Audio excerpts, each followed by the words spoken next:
Halo teman-teman, apa kabar? Semoga semua baik dan sehat selalu ya. Teman-teman, tempo hari saya mengadakan kuis tentang Swirl dan Franken PHP. Saya ingin mendengarkan pendapat dari teman-teman tentang Swirl dan Franken PHP ya. Jadi kuis yang kemarin itu menindaklanjuti dari beberapa pembahasan sebelumnya mengenai lingkungan development yang menggunakan PHP, Franken PHP, kemudian pendukungnya seperti Postgres dan MySQL dan juga Swirl. Teman-teman kalau belum menonton silahkan menonton dulu video-video saya sebelumnya ya, itu cukup menarik ya, semoga bisa membantu workflow dari teman-teman semua. Nah teman-teman, ada 3 komentar yang masuk, syukurnya cuma ada 3 teman-teman ya. Jadi saya tidak terlalu susah untuk membahasnya dan memilih siapa pemenangnya ya. Dari ketiganya ini cukup menarik teman-teman. Mari kita coba lihat satu persatu komentarnya ya. Komentar yang pertama dari Dudi dan saya sensor sisanya. Videonya mantep Pak, santai, jelas dan detail. Pendapat saya mengenai Swirl dan Franken PHP. Swirl itu sepertinya tahapan selanjutnya dari pemrograman PHP yang mulai bergeser dari procedural ke event based. Sayangnya ini berarti harus rewrite untuk sebagian besar legacy project, sedangkan Franken PHP lebih ke arah optimasi runtime terutama pada worker mode, tetapi sepertinya masih bisa digunakan untuk legacy project tanpa rewrite yang berarti. Oh iya, satu lagi, setahu saya belum ada shared hosting yang menggunakan kedua runtime ini, kebanyakan berjalan di VPS. Jadi baru mulai akan populer sepertinya. Selanjutnya buat sampai deployment Pak. Ini betul ya. Jadi memang Swirl dan Franken PHP ini memang seperti menambah umur dari PHP. Jadi PHP sempat turun pamornya gara-gara selalu diprotes dari dari sistem yang prosedural. Jadi bahasanya memang prosedural ya, jadi harus urut, dan itu sayangnya memang single thread ya, jadi satu proses harus menunggu sampai proses ya sebelumnya selesai dulu baru kemudian diproses ya, jadi requestnya antre. Tetapi memang akhirnya dibantu oleh beberapa teknologi yang lain seperti Nginx yang bisa multithread ya, jadi nanti multithreadnya itu memang di level Nginx, dan juga ada PHP FPM ya, itu yang menjadi bagus komunikasinya antara web server dengan PHP dan bisa multithread juga ya. Tetapi sayangnya secara performa masih jauh dibandingkan alternatif pemrograman yang lain seperti Node, seperti Go yang terbaru ya, dan lain-lain ya, dan Ban dan Rust dan sebagainya. Jadi ternyata memang pamornya sudah mulai menurun ya PHP. Syukurlah ada Swirl, kemudian ada satu lagi Roadrunner dan juga Franken PHP ini ya teman-teman ya. Dan ini menjadi umur pakai dari PHP semakin meningkat. Karena kita tahu bahwa banyak legacy project yang menggunakan PHP yang terus harus kita maintain ya, atau kalau kita mau rewrite dengan bahasa yang modern seperti Go itu membutuhkan waktu dan biaya yang cukup tinggi. Jadi kebanyakan memang masih memaintain project-project yang lama dengan PHP itu ya teman-teman ya, dan itu nggak salah. Dan kebetulan ini terbantu banget dengan Swirl dan Franken PHP teman-teman. Dan memang betul kebanyakan shared hosting belum menggunakan teknologi ini ya teman-teman ya. Jadi sepertinya kita memang harus menggunakan VPS. Tapi kalau teman-teman yang jeli tentu ini bisa menjadi peluang bisnis ya, di mana nanti teman-teman mungkin menyediakan shared hosting yang menggunakan teknologi Franken PHP atau bahkan Swirl ya. Jadi bagus, komentarnya bagus, dan Mas Dudi, Anda akan mendapatkan hadiah. Kemudian komentar yang kedua dari Mas ZXCV dan sisanya saya tutup.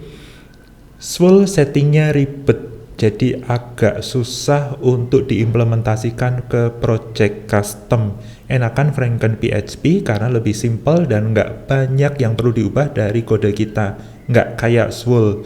Oke, Swirl punya coroutine, tetapi worth it nggak effort buat code adjustment dan testing ulangnya. Kalau untuk aplikasi yang udah jadi dan baru mau dimigrasi ke Swole, nggak worth sih menurut saya, mending pakai Franken PHP aja, kecuali aplikasi baru mau mulai bikin, terus diimplementasiin Swole-nya sekalian. Tapi jeleknya si Franken PHP ini nggak punya coroutine ya, si Swole punya, tapi saya nggak butuh sih. Komentarnya bagus. Memang Swole sama Franken PHP ini sesuatu hal yang berbeda secara teknis ya. Jadi Swole itu menerapkan multi-threadednya dengan coroutine itu justru di level code-nya. Jadi code kita yang ngedrive link environment-nya. Kalau saya pelajari begitu ya, koreksi jika saya salah. Jadi dari code-nya sendiri Swole itu sudah bisa menentukannya. Sedangkan Franken PHP itu as it is ya. Jadi ada di runtime-nya yang menjalankan aplikasi kita, baru nanti dia di level multi-threaded-nya. Tetapi kalau Franken PHP mau menggunakan worker mode, ya memang harus mengubah code-nya ya. Jadi tidak sesederhana yang kita bayangkan bahwa project legacy kita langsung menggunakan Franken PHP dan bisa langsung cepat. Enggak juga. Jadi kalau Franken PHP dengan bahasa project kita, aplikasi kita itu biasa-biasa aja, ya mungkin sudah pakai Laravel, tetapi belum menggunakan Octane, Laravel Octane, ya nanti performanya ya biasa-biasa aja, nanti seperti aplikasi multi-threaded biasa, tetapi belum mempergunakan worker mode. Sedangkan kalau Swole memang iya, itu mengubah paradigma berpikir kita ya, dari procedural menjadi event based. Itu bagus banget sih Swole sih, kalau kita mau pelajari itu justru lebih bagus ya. Tetapi itu memang sesuatu yang sama sekali berbeda. Jadi kalau kita mempelajari PHP sebelumnya prosedural, tetapi nanti itu akan menjadi seperti Node ya, event based ya. Jadi teman-teman kalau sudah pernah belajar Node.js, itu Swole itu jadinya mirip-mirip seperti itu ya. Dan nanti ada beberapa keunggulan dari Swole yang sebenarnya belum banyak kita bicarakan ya. Mungkin suatu saat mungkin kita akan gali lebih lanjut keunggulannya Swole ini ya teman-teman ya. Dan jeleknya Franken PHP tidak punya coroutine. Sebenarnya Franken PHP itu punya coroutine. Jadi dia menggunakan coroutine dari Go ya. Oke. Mas ZXCV, Anda mendapatkan hadiah. Kita masuk ke komentar yang ketiga. Nah ini agak panjang teman-teman. Kita baca ya, dari Mas Fikri. Kalau kita ngobrolin Swole sama Franken PHP, ini kayak ngomongin dua superhero yang ngangkat derajat PHP ke level berikutnya. Benar. Swole tuh kayak PHP yang dikasih semacam suntikan energi, bikin dia bisa lari kenceng banget. Biasanya kan PHP itu sinkronus, jadi nunggu satu tugas selesai dulu baru lanjut ke tugas berikutnya. Nah, Swole bikin PHP jadi asinkronus, artinya dia bisa menghandle ribuan request sekaligus tanpa menunggu. Cocok banget buat aplikasi real time kayak chat, notifikasi, atau bahkan game online. Betul. Tapi ya Swole ini nggak bisa langsung dipakai gitu aja, kita harus install ekstensinya dulu dan belajarnya rada steep buat pemula. Belum lagi komunitasnya yang masih terbilang sedikit, jadi resources belajarnya agak terbatas. Tadi saya lihat resourcesnya Swole, sebenarnya banyak sih, karena itu sudah ada di dokumentasinya PHP langsung, di website PHP-nya langsung ya, php.net. Tetapi Swole yang menjelaskan secara teoritis lebih lengkap itu banyakkan bahasa Cina teman-teman ya. Saya nggak tahu apakah ini memang Swole itu dari Cina, dari orang China yang mendevelop, tapi website resminya ada banyak bahasa Cinanya ya teman-teman ya. Kita lanjut. Nah, kalau Franken PHP ini lebih kayak Frankenstein versi PHP yang menghidupkan PHP sehingga bikin PHP jadi lebih modern dan powerful. Dia bawa fitur-fitur keren kayak WebSocket, HTTP2, bahkan async programmer. Ini justru Swole kayaknya ya, Franken PHP sepertinya nggak begitu. Yang biasanya cuma ada di bahasa pemrograman kayak Go atau Node.js. Yang asiknya Franken PHP ini nggak perlu mengubah kode PHP yang udah ada. Jadi kita bisa langsung nyobain fitur-fitur canggihnya tanpa ribet. Tapi karena masih baru, Franken PHP mungkin belum sestabil Swole dan dokumentasinya masih terus dikembangin. Jadi kita mungkin perlu eksplorasi sendiri buat ngerti cara kerjanya. Jadi kalau kita butuh performa tinggi dan aplikasi real time, Swirl itu pilihan yang solid. Tapi kalau kita pengen eksplorasi fitur-fitur modern dan nggak takut nyobain teknologi baru, Franken PHP worth it buat dicoba. Intinya dua-duanya punya keunikan masing-masing dan pilihannya balik lagi ke kebutuhan masing-masing. Yang pasti dengan adanya Swirl dan Franken PHP, PHP nggak lagi dianggap lambat atau ketinggalan zaman. Mereka bikin PHP lebih menyala. Ini kayaknya di paragraf kedua ada sedikit kebalik ya. Jadi justru Swirl yang menyediakan fitur-fitur sudah langsung built-in, itu WebSocket, Unix Socket, dan sudah async programmer. Kalau Franken malah justru belum ya. Kalau nggak salah ya, tolong dikoreksi jika saya salah. Karena kalau Franken itu implementasi multithreadednya itu ada di runtime-nya. Kalau Swirl itu sudah langsung di code-nya. Jadi di code-nya itu dia sudah mengedrive secara event yang masuk dan responnya apa. Jadi teman-teman, semua komentar ini bagus dan kita perlu apresiasi, dan teman-teman bertiga ini mendapatkan hadiah. Nanti akan saya kontak. Gimana nanti saya mengkontak teman-teman ya, bagaimana saya mendeliver hadiahnya. Jadi saya akan balas di komentar teman-teman untuk menanyakan nomor telepon ya, di bawah masing-masing komentar teman-teman. Nanti teman-teman membalas komentar tersebut dengan menyertakan nomor teleponnya, nomor HP-nya. Setelah berhasil diposting, kemudian komentar itu langsung dihapus ya teman-teman ya. Jangan khawatir karena saya sudah mendapatkan email balasannya. Jadi dari YouTube nanti akan meng-email juga komentar teman-teman berisi nomor telepon itu. Jadi nanti langsung dihapus saja. Jadi nanti saya akan langsung menghubungi teman-teman untuk mendeliver hadiahnya. Nah teman-teman, sebenarnya ada beberapa hal yang menarik dari ngomongin Swirl dan Franken PHP yang mungkin belum kita bahas secara detail ya teman-teman ya. Memang ini awalnya bermula dari sebuah benchmark ya. Benchmark ini sebenarnya saya khawatir tidak merefleksikan hasil yang sesungguhnya. Karena seperti teman-teman ketahui di sini ya, di tes 10 concurrency dan 100 concurrency, Swirl itu sudah mendominasi. Sedangkan Franken PHP itu ada dua mode, di mana mode pertama itu dengan mode yang biasa, yang bukan worker mode, tetapi performanya ya biasa-biasa aja. Bahkan Franken PHP tanpa worker mode itu mungkin setara dengan Apache dengan mode PHP. Gitu ya teman-teman ya. Dan Apache dengan PHP FPM biasa. Ini kalau Franken PHP tidak dengan worker mode. Artinya teman-teman kalau menggunakan project legacy kemudian langsung menggunakan runtime Franken PHP, mungkin tidak akan mendapatkan manfaat sesungguhnya. Ya. Jadi kecepatannya mungkin ya biasa-biasa aja gitu loh. Dengan Apache dan PHP FPM dan mode PHP, bahkan dengan Nginx dengan FPM. Ya. Mungkin seperti itu teman-teman ya. Nah, Franken PHP itu baru mendapatkan manfaat besar ketika menggunakan mode worker. Mode worker ini mengubah paradigma kita juga ya, karena itu membuat project kita atau aplikasi kita itu multi-threaded ya teman-teman ya. Ini berbeda dengan Swirl. Kalau Swirl itu memang sudah dari code-nya kita yang mendefinisikan. Memang nanti engine yang Swirl itu yang akan menjalankan ya, tetapi kita sudah bisa mendefinisikan sendiri aplikasi kita mau multi-threaded dan asinkronus. Artinya tidak blocking, non-blocking ya. Tidak terblok oleh satu request. Jadi kalau yang lain-lain ini satu request masih akan menunggu request itu selesai dulu baru request selanjutnya ya.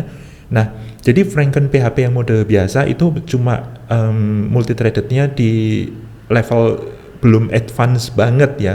Baru kalau dengan worker mode baru itu nanti akan memberikan manfaat yang besar. Makanya di sini akan nampak bahwa ada perbedaan atau gap yang sangat besar ketika Franken PHP biasa dengan yang worker mode. Begitu ya teman-teman ya. Dan Swirl sejak awal sudah mendominasi dari 10 concurrency dan 100 concurrency teman-teman. Ini memang kemudian berubah ketika menjadi 1000 concurrency, teman-teman. Nah, di sini Swirl masih bagus dibandingkan solusi yang lain, tetapi memang kalah dengan FrankenPHP yang worker mode. Ada apa ini? Gitu ya teman-teman ya. Nah, ini memang karena Swirl, saya khawatir code base yang digunakan dari benchmark ini tidak memanfaatkan Swirl yang sesungguhnya ya. Karena Swirl itu code-nya memang berbeda, mengubah paradigma kita. Dia akan berbasiskan request karena dia asinkronus dan event based ya teman-teman, event driven. Nah, di sini mungkin paradigma kita akan berbeda dan peruntukannya Swirl itu mungkin cocok untuk aplikasi-aplikasi yang memang fokus di situ. Jadi contohnya seperti chat real time ya, atau game online dan sebagainya. Itu sangat bagus menggunakan Swirl. Tetapi kita lihat di sini bahwa ketika 100 dengan 1000 ini, Swirl ini ternyata perbedaannya sedikit ya. Di sini Swirl ketika dengan 100 concurrency itu 3.400-an ya yang bisa dihandle ya requestnya. Sedangkan ketika 1000 itu naiknya cuma sedikit, jadi cuma 3.700. Ini berbeda dengan Franken yang sebenarnya dia kalah ya, 2.500 ketika 100 concurrency, tetapi ketika 1000 concurrency dia bisa 5.400. Jadi dia bisa menghandle 5.400 request. Ini bisa kita lihat di sini bahwa ini load-nya naik 10 kali lipat. Load-nya naik 10 kali lipat, di mana ini hanya menggunakan 1 CPU dan 1 GB RAM. Ini suatu yang memang betul-betul hebat banget sih kalau ada sistem yang bisa menghandle itu, dan ternyata memang bisa ya. Tetapi ketika ini hanya 1 CPU dan RAM-nya cuma 1 GB dengan request sampai 1000 per detik ya, 1000 concurrency, maka memang pasti akan banyak request yang di drop ya. Termasuk untuk Swirl ini banyak yang di drop ya. Kalau saya khawatir memang Swirl ini karena dia asinkronus memang ada batasan tertentu. Batasan tertentu itu memang mensyaratkan ketika load-nya harus ditambah, maka hardware-nya, servernya, speknya harus di upskill ya. Jadi scale up, dinaikkan baik horizontal maupun vertikal. Sedangkan Go di sini bagus ya karena dia memang dihandle di level runtime-nya ya. Saya rasa sih ini ceritanya akan berbeda ketika spesifikasi server yang digunakan ditingkatkan ya. Jadi contohnya CPU-nya 4 CPU, RAM-nya 8 GB, tentu ini akan berbeda ya. Karena beban kerja Swirl ya, ini mungkin nanti akan berubah juga, akan meningkat juga ya teman-teman ya. Jadi mungkin ini akan berbeda. Dan ini kalau kita lihat respon time-nya untuk Swirl ini juga masih sedikit ya, masih bagus ya. Nah, jadi ini mungkin saya sedikit curiga di sini tentang code base yang digunakan untuk benchmarking. Bisa jadi tidak didesain untuk memanfaatkan Swirl secara maksimal ya teman-teman ya. Nah, nanti teman-teman bisa mempelajari FrankenPHP karena dia juga menggunakan GoRoutine. Kalau Swirl menggunakan CoRoutine ya teman-teman ya. Nah teman-teman, Swirl sendiri sebenarnya menarik ya. Swirl ini sebenarnya sudah agak lama, sudah beredar agak lama, tetapi mungkin adopsinya di dunia mungkin belum terlalu banyak.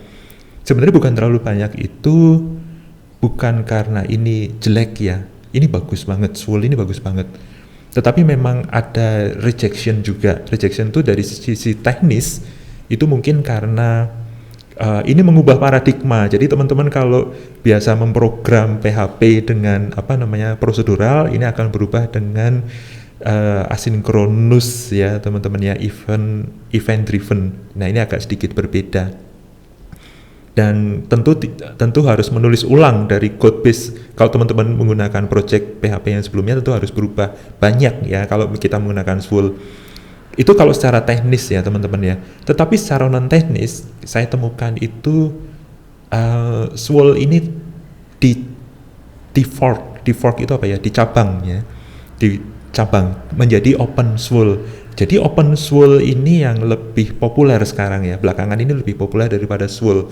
OpenSWOL ini kalau saya baca-baca memang dibuat sengaja karena alasan security.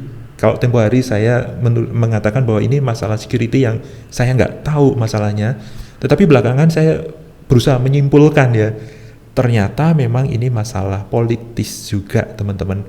Dimana kalau kita lihat ya, SWOL itu kalau kita lihat di sini website resminya SWOL, wikiswol.com, itu didominasi bahasa Cina. Dimana sekarang tahu sendirilah ya, masalah politik antara Amerika dengan Cina yang bermasalah ya, ini sampai ke level developer juga teman-teman. Akhirnya dari sinilah muncul OpenSWOL ya, dan OpenSWOL dokumentasinya betul-betul di rewrite ya, ditulis ulang, jadi tidak menggunakan dokumentasi dari SWOL. Secara performa sama, bahkan katanya banyak fitur yang ditambahkan di OpenSWOL. Jadi worth it teman-teman kalau mau belajar OpenSWOL ya, terutama kalau teman-teman mungkin developer untuk aplikasi yang membutuhkan real time komunikasi ya, karena dia bisa dengan WebSocket dan Unix socket juga bisa ya, bagus sekali dan bisa real time. Jadi worth it kalau teman-teman menggunakan project PHP. Dan ini memang akan menjadi pesaing besar bagi Node.js ya. Node itu secara secara dunia itu jadi memang dikenal dia non-blocking, asinkronus juga ya, single thread bahkan single thread tapi sudah asinkronus ya, hebat sekali Node itu. Tetapi saya sendiri sudah beberapa tahun menggunakan Node, itu memang secara code itu memang sedikit-sedikit ada masalah ya teman-teman ya, nggak robust, jadi ada error sedikit aja dia langsung drop ya. Beda dengan PHP, kalau PHP ada error secara pemrograman pun tetap aja jalan gitu, jadi tidak menghambat request-request yang masuk belakangan ya. Tetapi kalau misalnya Node ketika ada error, kadang-kadang langsung ngedrop servernya ya, aplikasi servernya itu ngedrop, jadi harus kita restart ulang. Memang dibantu PM2 ya, PM2 itu bisa menjaga supaya nanti kalau drop dia nyala lagi, tetapi itu tidak solving ya, tidak memecahkan masalahnya ya teman-teman ya. Dan ini dia, kalau teman-teman mau belajar SWOL, tetapi ada OpenSWOL juga ya teman-teman ya. Jadi teman-teman mungkin bisa belajar OpenSWOL.com. Ini dokumentasinya cukup bagus juga ya, karena ini memang di-maintain oleh komunitas yang cukup bagus ya. Saya baca-baca dari OpenSWOL ini sebenarnya bagus teman-teman ya, sangat prospektif sekali. Memang kita sayangnya memang rada-rada males membaca.